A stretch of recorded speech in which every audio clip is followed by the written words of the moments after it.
I am Alistine Turley, Director of the Freedom Stories Project at the International Storytelling Center in Jonesborough, Tennessee. And as we conclude the series, the 12 public discussion series, I'm very pleased to be joined by panelists who've both participated in the Storytelling Project as well as community activities and developing dialogues in Eastern Tennessee.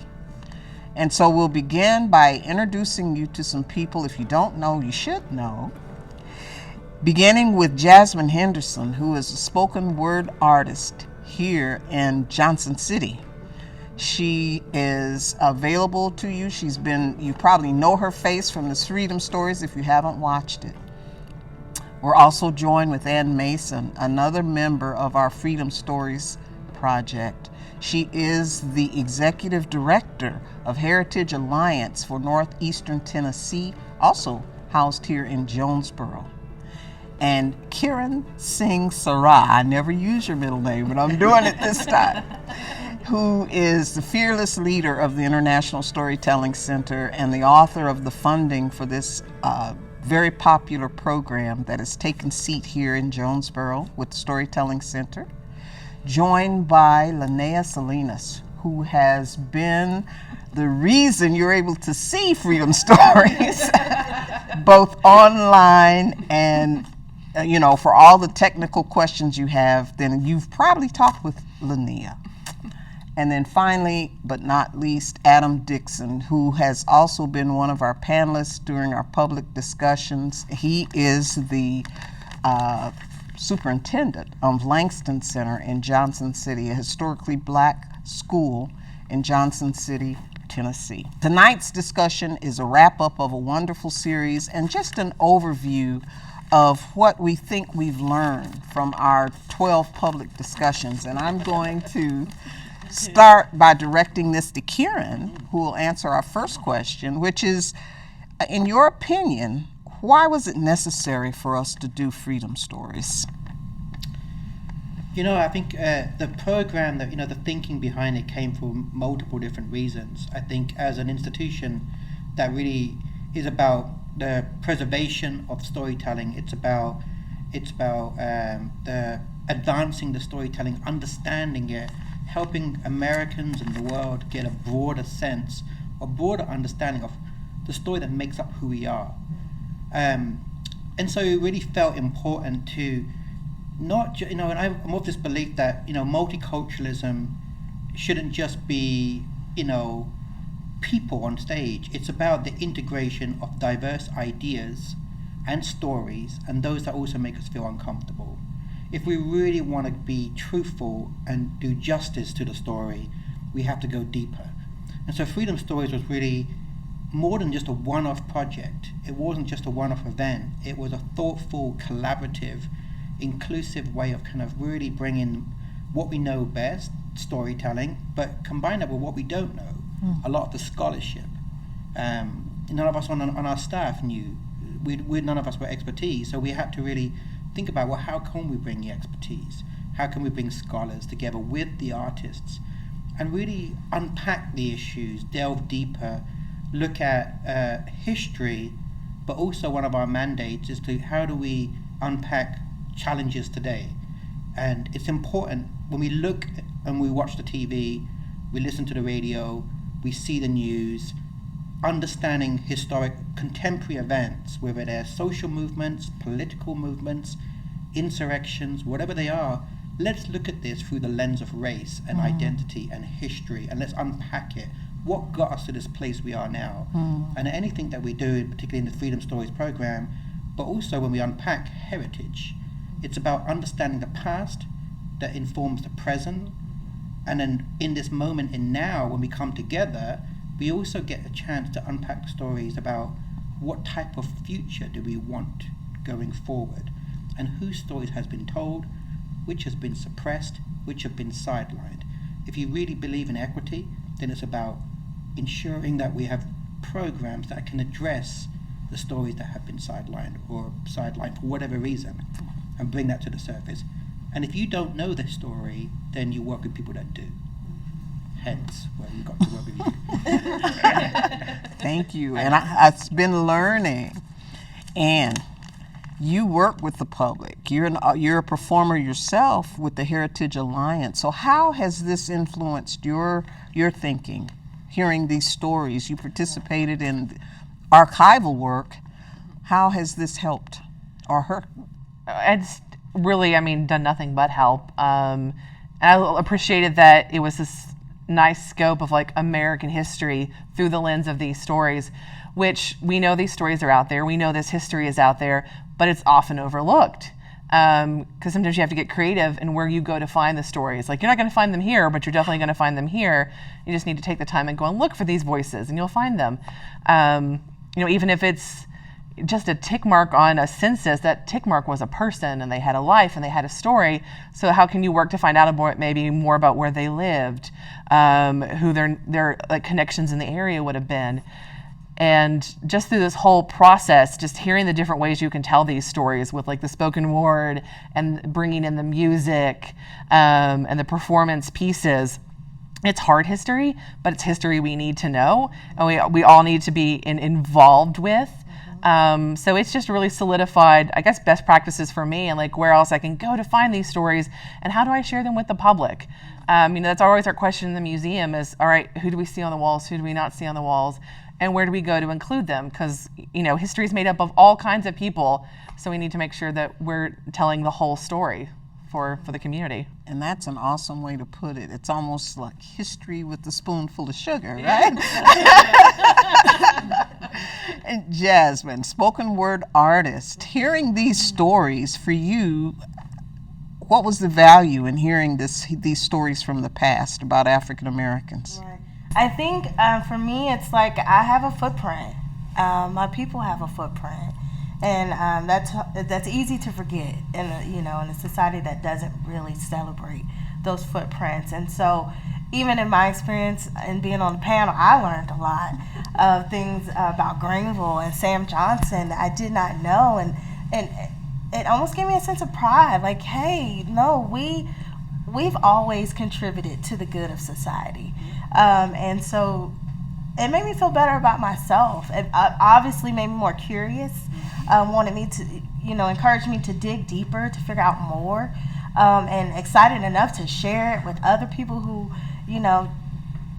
don't realize that African Americans have always positively contributed to America. And so I think that for me, it made me feel more qualified. To celebrate our stories and to hear our stories and our contributions. And I guess I get really, honestly, a sense of pride and connection. And, eventually inclination to do more and to represent better and to continue the work that we've always done. And so I know I served as a panelist, but I felt like I gained a lot from this experience as well. Again, just a sense of pride and conviction to say, wait, I have to keep this going. I have to keep this alive and keep sharing these stories. And so, of course, using spoken word is an artistic way of doing that. But I'm encouraged. I think that's the best word. Encouraged to keep going and keep sharing the stories. I want to come back to Greenville and Emancipation. I'm not going to let that go. Adam, what do you think? How has this, visiting these stories from the past, you're an educator, you're dealing with the historically educational body there in Johnson City. How has this influenced, or why are we doing it? To me, freedom stories was so vital and important because it highlights the fact that Appalachia is not invisible as maybe some want it to be. That there is a life in this region of the country. Individual one time said that if you did not have black people in the society, Appalachian folks would be the minority. Appalachian folks would be the group that you would look down on. and castigate and demean and so on and so forth. So there is this invisibility that has loomed over Appalachia for centuries, and this notion of the Jed Clampett deliverance, Hatfields and McCoys kind of character, and black people are totally left out of that. So it's kind of like a double whammy. So Freedom Stories brought visibility, it brought life to this black presence, and to think that, as you said, we're dealing with this real history, and Jasmine alluded to it too, the dignity of that history that that otherwise has not been brought to the forefront. But to think that I would like to think that even as Hernando de Soto walked this area and toured this area with the Spaniards, there had to be some African folks with him. There were. And so black folks have been here for a second. And so Freedom Stories just brought out that truth that really, I like to think the black experience is really the American experience. Thank you. Very well said. Yeah. Linnell, we began this project with the idea of it being done live here in the International Storytelling Center, and it was transformed to online. Yes. And I know the strain that generated in terms of how to make it all work. But what has been the benefit in your mind to involving the International Storytelling Center in the Freedom Stories project? Yeah, well, like you said, it was initially, imagined to be an in-person event, either here or in, locations around Appalachia. And when we had to pivot to an entirely online event and do 11 of them in a row, I think the biggest advantage was just the audience that we were able to reach, because as great as it would have been to have these discussions in the places that we were discussing, with ties to the stories that we were telling, it was amazing to me to watch how many people tuned in live from all over. I mean, we're from Central Appalachia, from outside the region. When I was able to look back at some of the statistics, it was literally global. I mean, we had people tuning in from the UK, from India, from Japan. It was really, really wild. And for me personally, being able to be that behind the scenes person, being able to be kind of a fly on the wall for every rehearsal, every production, that was the eye-opening part for me, where I realized how much history has been whitewashed.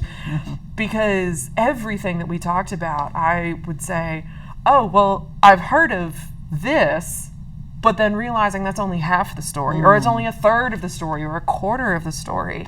And to realize how much has been left out, and really what a detriment that is to history as a whole, when we only have a part of these stories and we only have a certain few.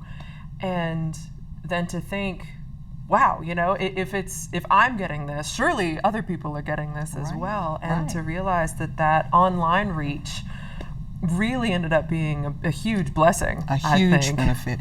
And just to say, we had we listed 12 countries that joined us for the Freedom Stories, and over 250,000 viewers, live viewers. And that does not count after, people who will be looking, because we'll talk about the resources that have been made available to the public.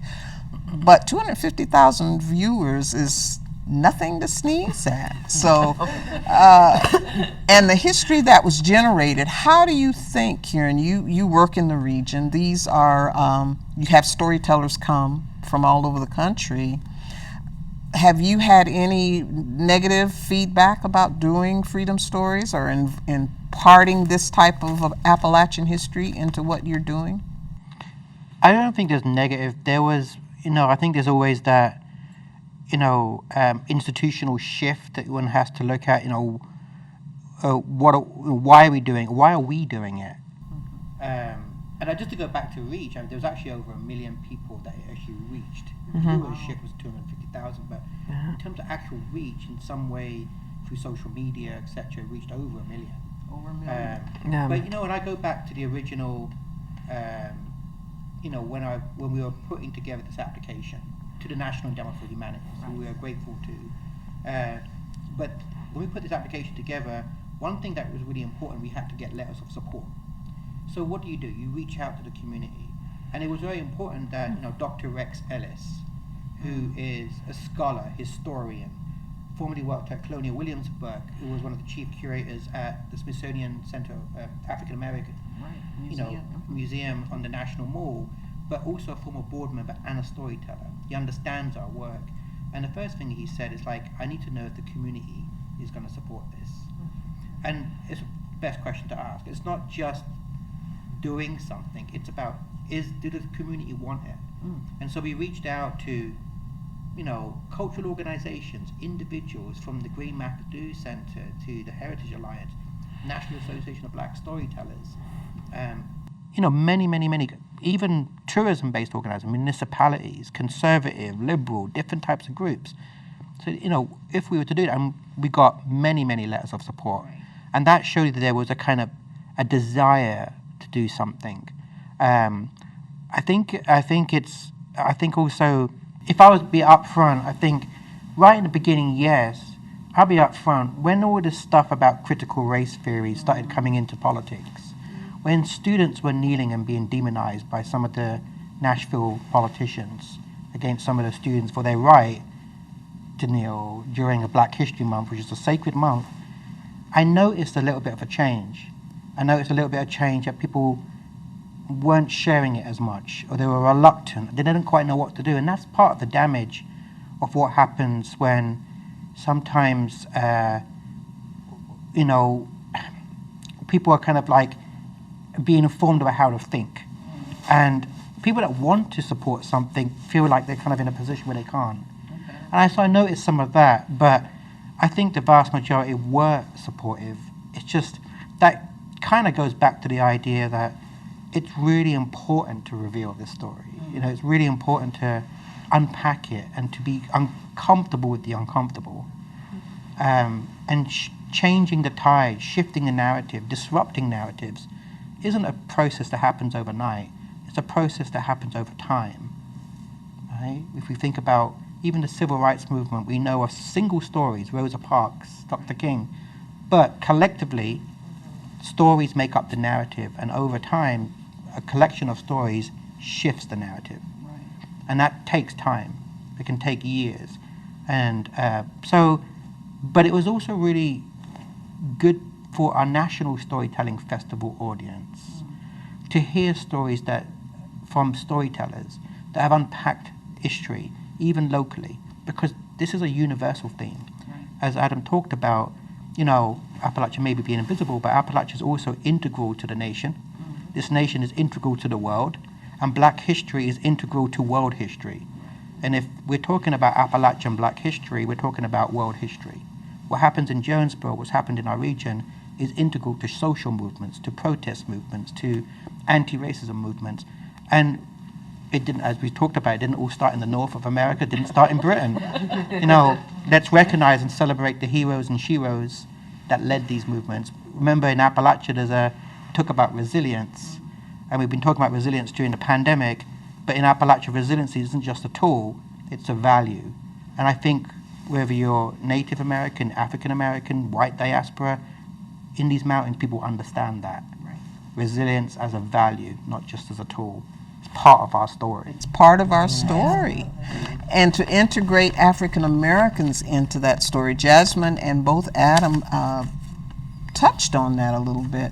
And so I was impressed with the amount of Black history that came out of this little community of Jonesborough that had such a national, international impact. And to be able to learn, I can't imagine that African Americans wouldn't find this information valuable. But Jasmine, Adam, how do you sense the value of it? How do we keep African Americans? This is usually, when I was young, I was told slavery, forget it, get over it. It's not anything that needs to be explored. How do you respond to that? You certainly need to focus on slavery, but I think it's also important to understand that there's a whole chapter before slavery. And so and so if you think about the black experience as an epic, chapters are going to change, characters are going to change, but the book keeps going. There's never an end. There's never an end. And so there is a past before slavery. Yeah. And so you need to be informed of that. And then you need to talk about this period that a few centuries, and it's going to be turbulent, but it's also resilient. It's going to be horrific, but it's also a lot of hope. And so you also see a sense of character, esteem, dignity that comes even out of all of that turmoil. So I think about back to your question, should we talk about slavery? Yes, because I think about Dr. Maya Angelou and Still I Rise. And Still I Rise. I think about Langston Hughes. Life hadn't been no crystal stair. Right. So there's something about who we are in that particular period, and so we have to take that story and feel empowerment. And I heard Jasmine allude to that sense of dignity and pride that comes from knowing that we've made a mark, that we've made that imprint. So. And that many nations have followed in our footsteps. Exactly. Right? In their own freedom story. Exactly. And just to piggyback on what Adam said about slavery and pre-slavery, and I have a piece that I write about slavery was an interruption, not necessarily a beginning. Right. We were established and people before that. And so with the stories being told, because I feel like a lot of black people, especially black Appalachians, it's a sense of we're incomplete. And we're trying to figure out why we're incomplete. And the reality is it's because we don't have all our pieces. And we don't have all our stories. And we don't have all our history. And so that does come, not having those tools and those stories and those understandings about ourselves and our people, it reflects. And so to gain all this knowledge and to learn about, again, what we've contributed, it gives you a sense of completeness. It gives you a sense of purpose. I don't think that America recognizes, again, the contributions of African Americans. We've led, I feel like, a lot of great movements. If it wasn't for us saying, no, this ain't right, and stuff would have still been wrong, And so I think that's why I say the dignity and the pride is just like, no, wait, we were strong even in those valleys, and we're still here, right. And we're still strong, right. And we've contributed greatly to the major accomplishments of this country. And talking to Linnea at Emancipation Saturday, I said, we got this right. Emancipation, that was something that America got right. We celebrate things that are not nearly as important. To celebrate emancipation, to celebrate, Samuel Johnson, and it be so local and so close. It feels like a completion, and not that it's over, but but let's speak about that, because one of the major things, I come from Kentucky, where emancipation celebrations are still going on, and had no idea they originated in Greenville. And to be able to actually attach a person and a face to the founder of it, and know that it wasn't just some random event, that it actually involved some Andrew Johnson, Samuel Johnson, and a whole host of other folks. So how do we get that story into textbooks? How do we and this might be a good question for Ann as well, how do we get it beyond this little community of Greenville to let, and no slam on Texas, but to let Texas know that technically, even though Tennessee was a slaveholding state, freedom celebrations actually began in Greenville. That's powerful. Yes, absolutely. And it's the truth, you know.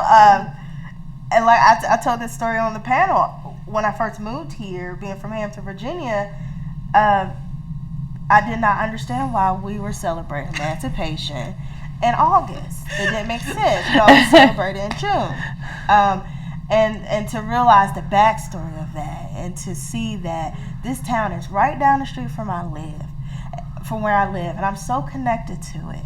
And I can put my hand on it. I could touch it. I could go there and see the markers and understand it. It makes it more real. Yeah. You know, I think a lot of times when we talk about history, we talk about it as if it was this different world and this different, you know, entity and this separate. And no, this, and a lot of the discussions on freedom stories, it made these stories very real. Yes. And I think that we can all appreciate realness and honesty and truth. And I think, you know, if we can find people to embrace those things, not be afraid of it, then we can definitely, you know, squeeze a chapter in a history book or two, and discuss, you know, again, the contributions of this area. Right. And I'm not from here, but I just can't believe that I'm so close to the influence of Emancipation Saturday, to the birth of Emancipation Saturday. And again, it just gives you some dignity. It gives you some pride about, you know, wow, I'm in this. I'm in this community, and, you know, and I'm a part of it. And so, I like I said, it makes it more real.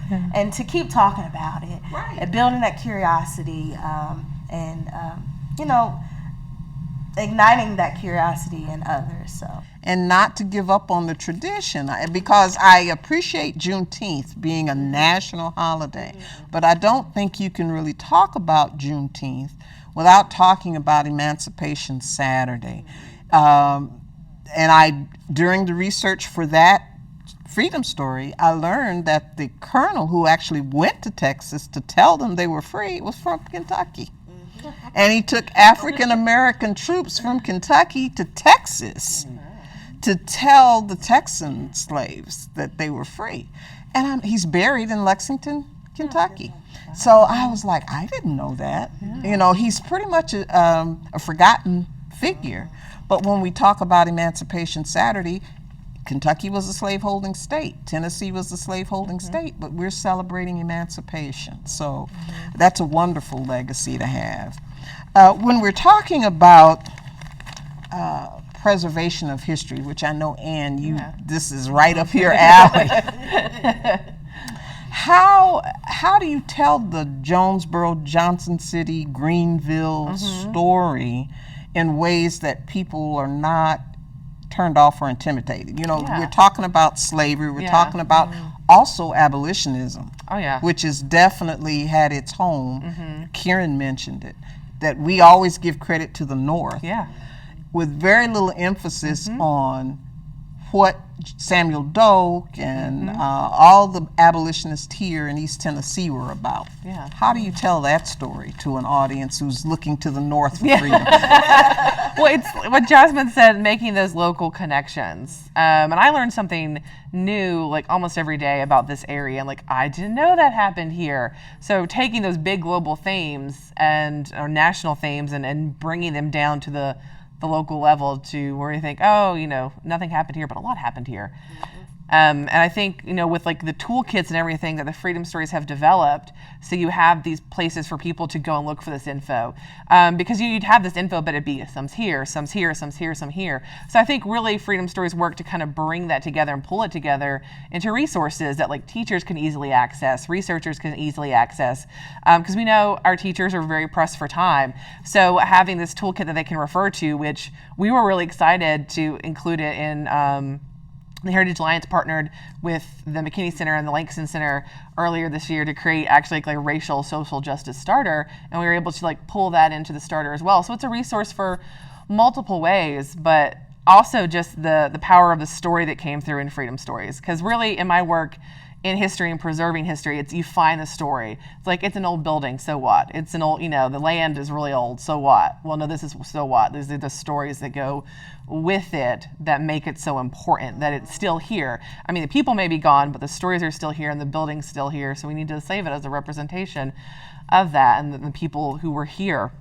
And what we found, is just the different ways to approach these stories and topics. Museums are regarded as safe spaces. So we put as much research and information out there as we can in an easily digestible fashion. I love that Freedom Stories did that as well. And then people can go and read it, and then they make their own connections like, oh, wow, I didn't know that happened here, or I never thought about it like this.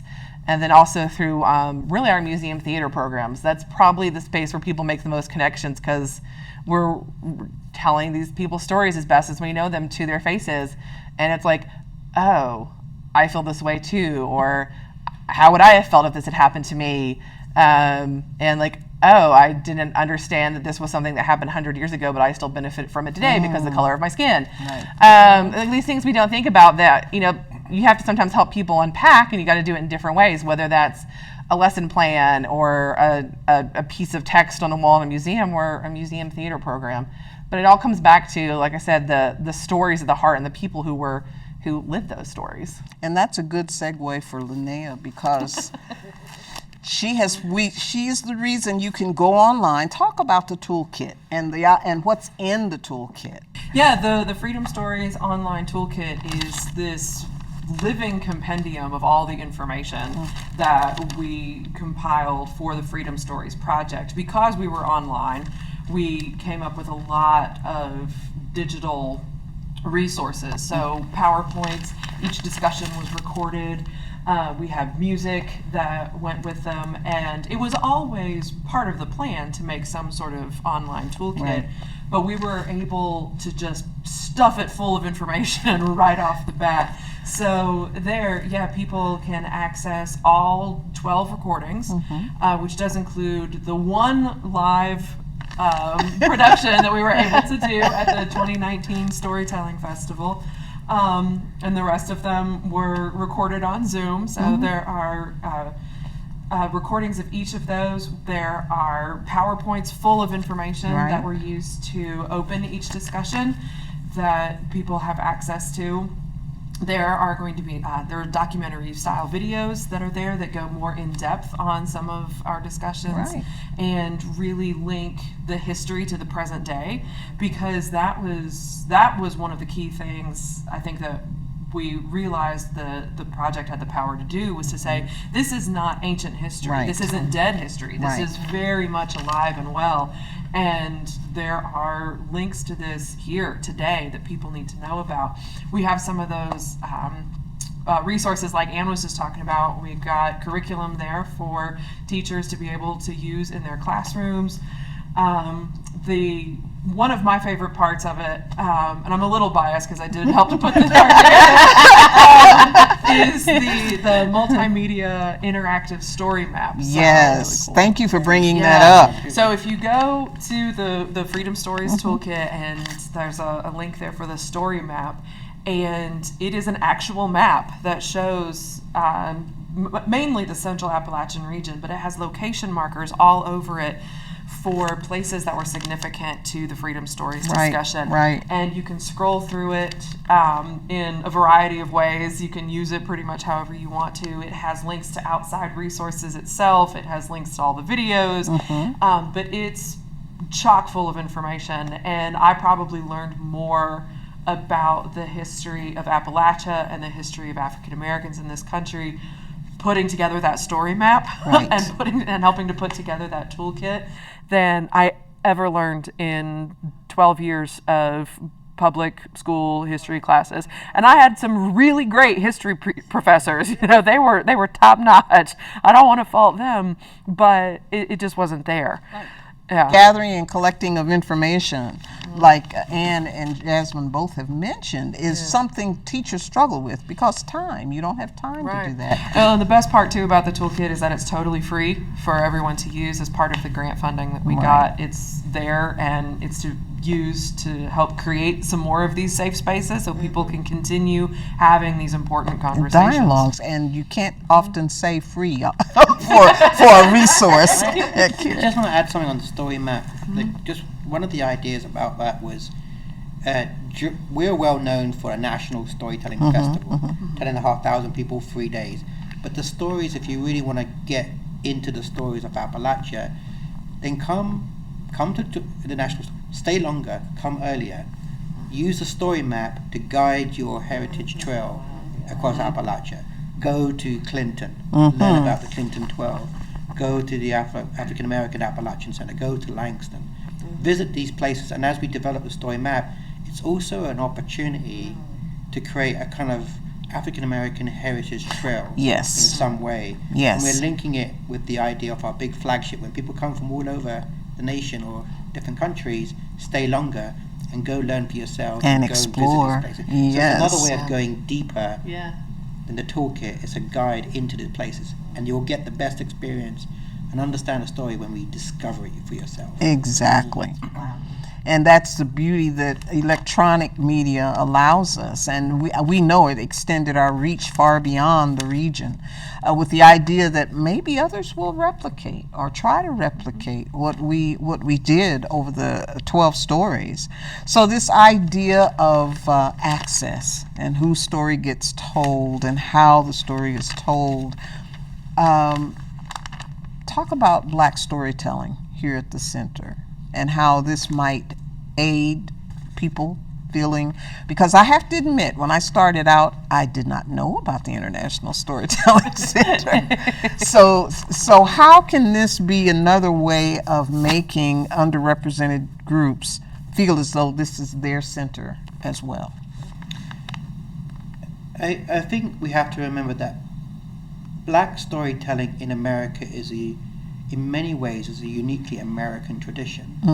And so when we think of like even the formation of the National Association of Black Storytellers, co-founder Mama Linda Goss, storyteller, National Heritage Fellow, was on the advisory group. Right. And that was important because when she came here in 1982 as a performer, she said something that sort of resonated and stayed. I wasn't around then. I was 7 or 8 years old. So I was in another country, but I know about this because it's been written about. When she talked about looking around the audience and saying there's a lot of salt but not enough pepper, right? And there was a kind of perception that perhaps Jonesborough's not welcoming. Perhaps, and I think, this is not just, this is challenges of stereotypes, challengings of but if it's someone's perception, then it's a reality for them, right? Correct. And I think it's about up to us as an institution to kind of unpack that. Outreach is always about breaking down the walls of the museum and let people come and rightfully take what belongs to them. We don't own storytelling. Storytelling is a people's art. Right. It's a democratic art form. It belongs to the people. And it's also really in working in collaboration where you go out and you're kind of encouraging the community, tell us what we're doing right, what we're doing wrong, how we can improve. This movement belongs to all of us, right? So I think on one hand, Jonesborough, the history of the festival is an important part of the trajectory of the American storytelling movement.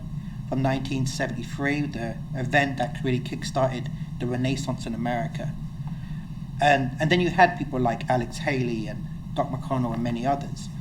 But perhaps there would be another way to explore it, because in 1970 might be the official day of the folk revival of storytelling, but we also know for African Americans in America, in the oral tradition, particularly when people have been sort of excluded from the canon of academia and scholarship, Right. how have stories been passed on? It's been passed on in the oral tradition. Storytelling, yes. Our knowledge, our wisdom, our understanding of the environment, our lessons, our learning, our understanding of medicinal herbs, everything, history.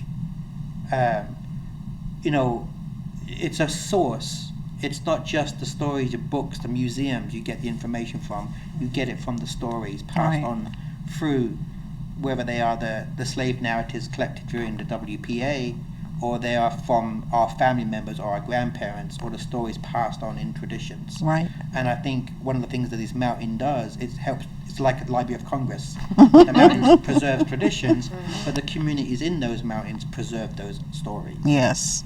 And there's the value. So I think it's very much, it's not so much about everything that we're doing, but remembering that the Black storytelling is very uniquely American. It's a rare American movement. Right. And the trajectory for the Black storytelling movement may be different to the other types of storytelling movements, because you're also dealing with civil rights and history and protest and resilience. Different types of stories that perhaps a movement that may not necessarily be recognized within the mainstream. And I would say it's in the mainstream now. I would say right now, in the middle of what's happening in our country, storytelling has been a vehicle by which we've been able to talk with each other over difficult dialogues, and which is, I think, something that we're all participating in. If it's a spoken word artist, if it's an educator, if it's a supervisor, we're all trying to engage the public. If I have to recognize, though, that storytelling, the Freedom Stories project was about challenging freedom too. But we didn't cover mass, there's lots of things we haven't covered too. Exactly. So, we have to remember the mass incarceration as a legacy of slavery. And the fact that Appalachia's role in, the mountains became the favorite place for where prisons were being built. And people from all over the country being shipped to Appalachia, and people selling the idea that this will give you a job, guarding prisoners or being a guard, but forsaking the idea of what this does in terms of class structure and all the differences it brought into the region. So African American youth and leadership, how do we engage them, Adam, in this? You work with young people. So from my vantage point, I would recommend that we have to start young. We have to, I think, invest in young people probably at grade 3, grade 4. We have to nurture them as they get older, and really emphasize this depth and breadth of the Black experience. Going to a young person at 13, 14, 15 years old, I think it's a futile notion. I was talking to a friend here a couple of days ago, and I was lamenting over the fact that on a Friday night, the football stadium is packed. You have no problem finding African American families at the football stadium watching their child play ball. But to have that same family want to come to the Langston Center or want to immerse their child in this notion of their experience and their sense of self becomes more of a chore.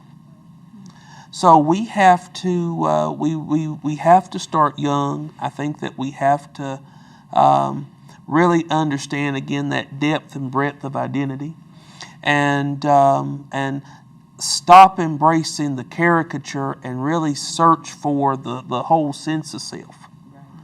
And I think that is a level of empowerment and liberation that might be scary. It's exciting to me. It's uplifting to me. It's encouraging to me. But I think that once you go down that path, it might be a little fearful. It might be a little fearful because sometimes, and I don't want to get long-winded, but sometimes folks may have like a scab over a lot of hurt. And so the smiling, the giggling, the laughing, the I'm the life of the party. I just like to keep it cool, laid back. That could be a scab that I don't really want to deal with this pain of the past. Correct. I don't want to deal with the problems of the past. I don't even want to deal with bitterness, so I just overlook it. So until we can, maybe we've got to find the maturity at some point, and forgive me if my language is a little charged, but maybe we got to deal with the maturity of removing the scab. And making the investment in a future generation to say, this is important. This is who you are. This is your true identity, and you need to know that. Because, and I'll end with this: the pain comes when you have a young man who's part of this mass incarceration, this pipeline. They've fallen into this trap. And you find out that today's young man is very much like a Malcolm, that, Malcolm's going to get his education in prison. Right. It's very, very hurtful that it takes that to awaken the young man. And so now you have these young men who come out, and society has totally written them off. But yes, they are awakened, they are enlightened, they are sharp. They are talented. They have the capacity now to pursue, but they had it before they went to jail. Correct. That's the pain. That's the pain. And it took that environment for them to really find their sense of self. So we've now got to make serious investments in young people to say, understand your whole self.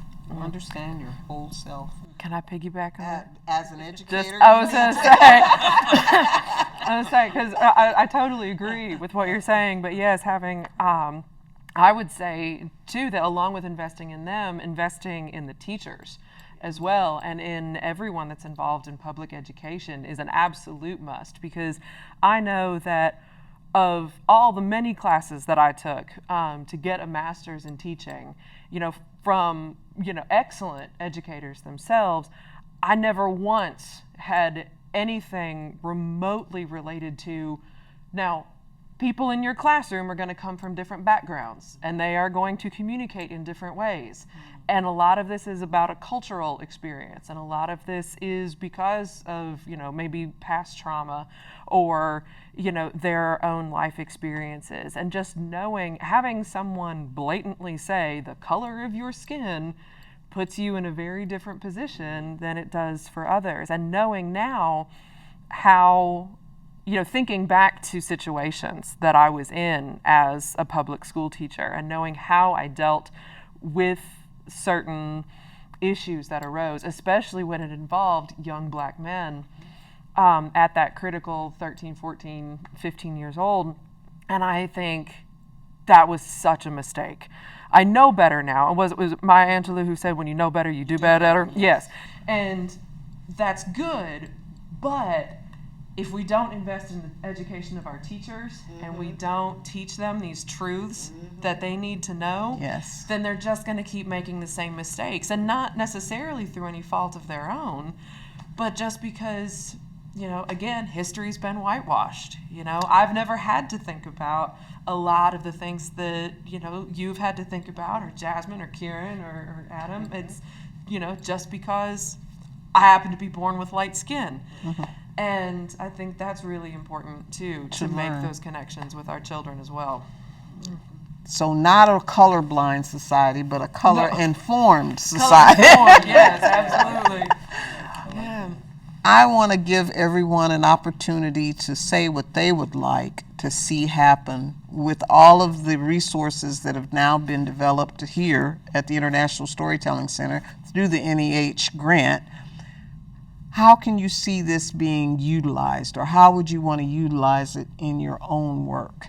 Jasmine, kick it off for us. And I'm a writer, and so I've come up with a few pieces influenced by the project.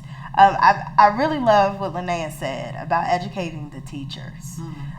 We depend on them a lot to shape the students' minds, and not just algebra and biology, but really focusing on life experiences and understanding yourself. And like Linnea said, I guess the teachers in a sense are responsible for creating that curiosity and being knowledgeable enough to teach correctly without the mistakes of a whitewashed society.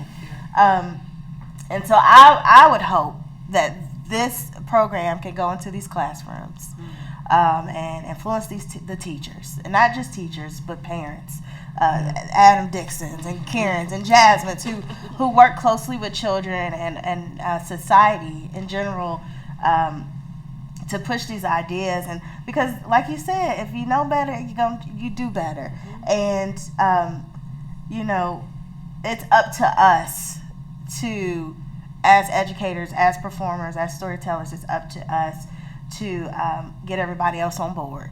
And I think that with the Freedom Stories program, I know personally I have been enlightened, I have been informed, I have been encouraged. And so if that could go out and do that to 100 more people, you know, then I think you all did a good job. For sure. And just taking this and like continuing to like work on the research, because it's such a great base. Oh my gosh. And you know, it's not even half the story. The story's never finished being told, but just like the work that has been done in this that like can influence, you know, exhibits in the museums, the work we do with the educational programs we do. And I really think it's something that someone will take and like, you know, put in a book or something else, or find a piece and really build on that research. Because that's just the shame really of any history that's kind of like not white America, is that all the research is in these different places, but you need someone to compile it and put it together so it's more easily accessible to everyone. And I think that was just the beauty of the Freedom Stories. awesome. Karen. So, I guess you know, I think, you know, Donald Davis talks about storyteller. Donald Davis talks about, you know, the listener is always the final interpreter of any story, and so although there may be these messages, but it's, you know, it's kind of using the toolkit to begin a journey, and to what our hope is always that people can unpack it, empathize, understand, go deeper. Just by watching Freedom Stories, you know, the work's not done. We still got work to do. Right. And Freedom Stories didn't cover everything. Correct. And I don't want to personally sort of like, you know, be so maybe sort of congratulatory. That's it, we're done.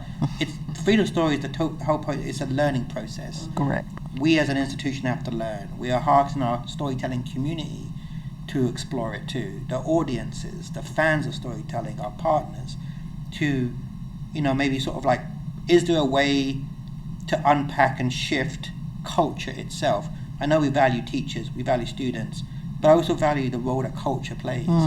Because you have to remember that, you know, maybe, and I go back to a project at the British Museum in London, right? You walk into that British Museum and you will see collections from all over the world, the British conquests, trophies of war. But where you have European art, then you have Asia Pacific, Africa is displayed in the basement. If you want to know why perhaps black families won't go to the museum, do I want to show my child the rating that culture, society classifies?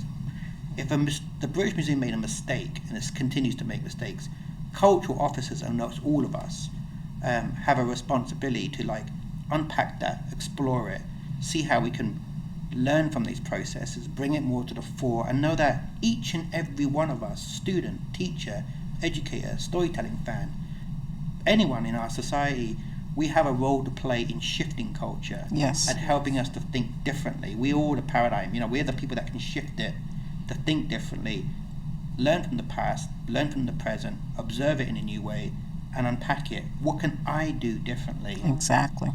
By watching this Freedom Stories or other programs, or Highlander Center, Southern Poverty Law Center, etc. Exactly. And everyone can make a contribution. Exactly. Anea.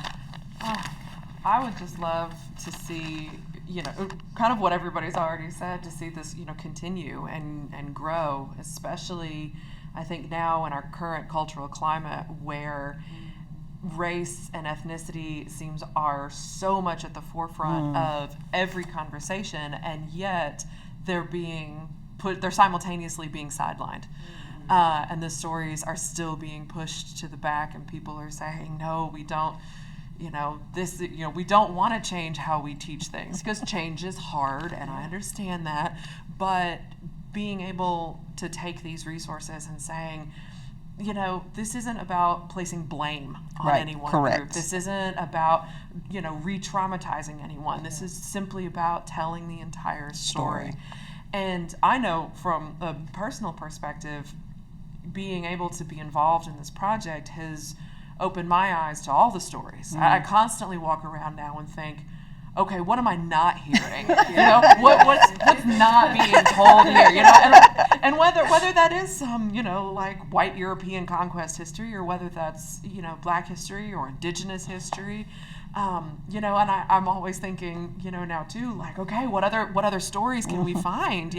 What more can we unearth? Because it's just been so fabulous. But hopefully to have that same curiosity, get with people and to have them say, wait, if this is only part of the story, what else do I not know? Exactly. Like we seem to talk about, you pull one thread of the story, and that thread pulls on 10 threads. Yes. And those 10 threads each pull on 10 more threads.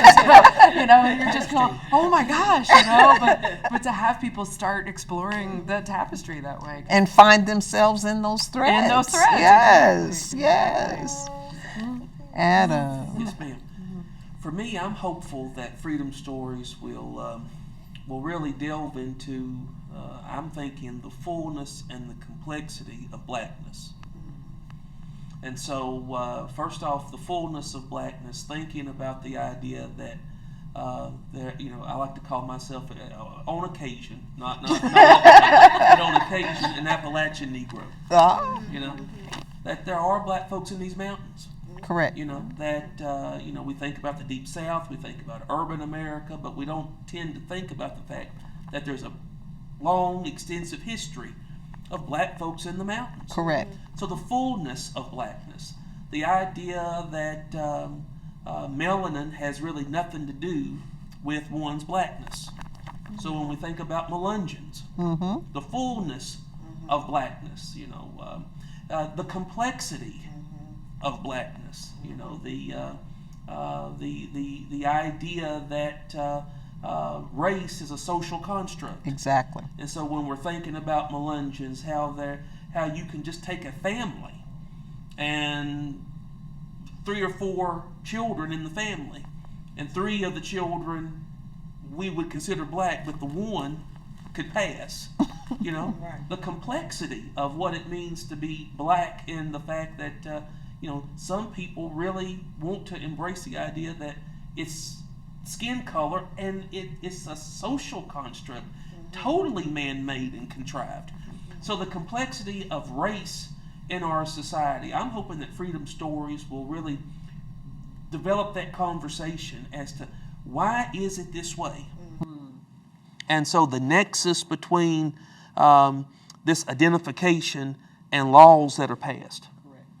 And how these laws are simply meant to oppress or subjugate a people simply because they have the indelible mark.